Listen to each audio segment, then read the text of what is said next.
the Lakers can win on Wednesday night. So Luka will get another shot at the Clippers like he did last year in the bubble. Denver will play Portland. That is 3-6 right there. So it is all set for you, Big Game James. The West is gnarly.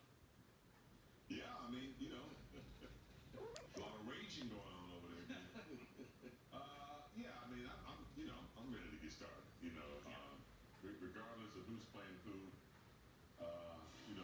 I do look at Dallas and Clippers. Luka Doncic. He's a superstar. They're not ready yet, Big Game. Superstar player. The Denver, Portland, without Murray, that's going to be interesting to see. But yeah, let's get this game Wednesday and get a few days off. Yeah, that's the thing. I mean, you lose Wednesday, all of a sudden you're looking at the top of the bracket. You're also playing in a do or die game on Friday. Rob, what are you looking at that bracket and thinking right now? I'm liking it. I'm liking the Lakers spot if they win on Wednesday.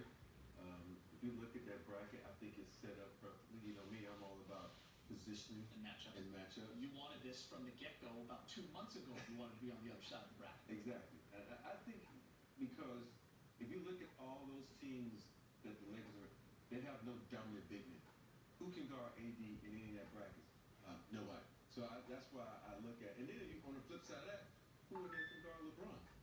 And that's how you look at it for me, because if you go to the top bracket, you got Spider, you got Paul George, you got Kawhi Leonard, who can all guard LeBron. So that's how I look at the matchups. Here's the thing, though. We can talk about that. That's the fun part for fans, for analysts, for TV shows, for talk radio.